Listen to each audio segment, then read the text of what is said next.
Alrighty, so hopefully we won't be dealing with our constant enemy in this, which is glare. I want you to be able to see what I've been working on. This is a 2-panel piece. It's, well, once this is cut down, it'll be 36 by 36. Got plywood, cardboard. The other day, in a couple videos ago, I applied, I wheat pasted cardboard to plywood, and it dried. I let it dry. The original surfaces were white gesso, black gesso, and gray gesso. But as you can see, I've really covered over this. I know I've been thinking and thinking and thinking and thinking. I need to do something new. I need to do something new. I love painting, but at some point you have to grow. You have to change. You've got to try other things besides, oh, sorry, I thought I had more paint on me. Well, you know, you've got to. You don't, you know, you can't let yourself become completely stagnant and comfortable in what you know. So this is my first effort in doing something like this. Probably since 5th grade, when we used to do collages in art class. But what it is cardboard on plywood. I changed the gesso. It's being covered with paper. I aerosoled in the figure. Oh, that's so interesting. I aerosoled in the figure, and now I'm applying oils to her. The collage part isn't done, and this is what I want to show you. I've been at this all day long. I cut things up last night, started applying them earlier this morning, and it's just, oh my God, it is taking forever, and it's driving me nuts. This is the image I'm using as my reference material. Pardon the glare. Oh, it's Frank Eugene. Frank Eugene, another one of my favorite photographers. That's right, I ripped it out of my book. So the reference material is this girl. I'm using the darks and lights in that are in the background behind the figure. So I've got a lot of work to do in here, putting in darker material. But I'll show you what, oh my God, once again lost.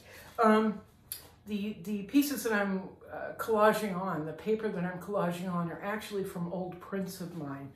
I had a stack of them, and I know I threw a whole bunch out, and I knew when I threw them out I shouldn't have. But I've been taking them and tearing them up and repasting them on. Some of them aren't staying particularly well, but I don't really care. I'm just so interested in this. I love the feel of what could be decay in a few years. I've already got puncture wounds in the cardboard, so it's perfect for me because all my canvases end up with a hole in them. But I've been taking old prints and cutting out figures. Like these guys, the blues in their faces came out too blue for me to sell or even to give to people. It was embarrassing. But I've hung on to them, and now on their own, they actually look really, really interesting against a backdrop. There's another one, I Am Black. I'm going to be using her here. Okay, it looks like I've already applied it, but her here, looking at the figure. I'm going to have a few other heads, a few other faces from print work, like I Am Red. We've got I Am Black, I Am Red, just a number of different pieces I'm going to be working into this. And I love the idea that this drag king, or could be trans man, is staring at the figure. I also like the uncomfortableness that this is a black trans or black drag king that's staring at the figure. However, over here I've also got the head of a dime right there. So there's the white male gaze and back of our drag king there, or transgender man. I like how uncomfortable it is. So I've been tearing apart all my little posters and using their backgrounds throughout. This actually has some paper mixed into it. I have some down here. this is, all this red is from the background of I Am Red. I have a little bit more from a painting that was called Butchie. And there was the central figure in Butchie, whoops, which doesn't look great on the camera, but honestly, in person, up against a surface, it looks so interesting. I think even more interesting than in the actual painting. So anyway, I Am Red is spread throughout here. I Am Red and Butchie. Butchie's background is all shredded, and in the background here, I Am Black is over here, painting, I think it's called Red Umbrella. We've got little bits of Red Umbrella in here. We've got Harlem, I think it's 1947 in the background mixed in. There's I Am Red. So I'm just taking apart all these little bits that I've been hanging onto and hanging onto and hanging onto and not knowing what to do with, and I'm using them. This is what I have left. This box was about halfway full this morning when I started. And look at, it hasn't even gotten me that far. So I got to figure out what I'm going to be doing throughout here. I know once I get done with that, I get further with the oil on the figure, then I'm going to be adding some aerosol. So once again, this is, I'll show you the reference material. So we need dark to about here, coming down here. And then this is, I believe, a wave that's painted in the background, but we'll just see what we do with that. Yeah, Frank Eugene, brilliant, brilliant photographer. And so that's what I was doing today.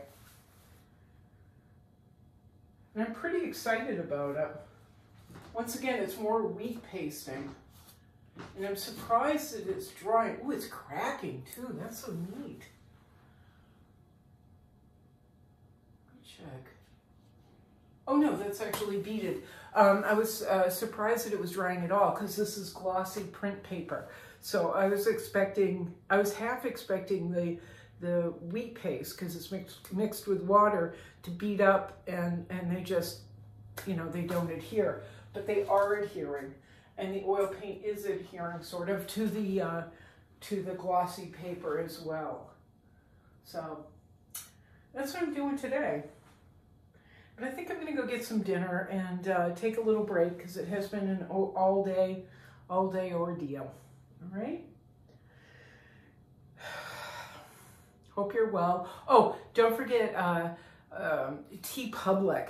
TEEPUBLIC, where you can get images of my work printed on mugs, t-shirts, tote bags, pillows, so you can cuddle up at night with I Am Black or I Am Red, or Questlove rather. So that's on TEEPUBLIC, and people have started receiving things from TEEPUBLIC, and everybody is just giving, you know, 2 thumbs up. They love the quality. They love everything that they've picked out. The t-shirts aren't cheap-ass t-shirts. They're good t-shirts, good sweatshirts. I'm really glad to hear that. So don't forget to visit TEEPUBLIC. Don't forget to check out Patreon, where you can get other items as well through monthly support. TEEPUBLIC is just a straight purchase through their website, all done. Patreon is monthly support, then you earn a reward or an item that you like. If you'd like a gator, contact me. That has to be done through third parties, so I can help you with that. And then there's other ways to support Studio 120 on the links below. Anyway, please subscribe, blah, blah, blah. Hope you're listening to Bumblebee Radio, because it's awesome. I know I have all day long. But yeah, I gotta eat something. This is ridiculous. Ciao. And boink, boink.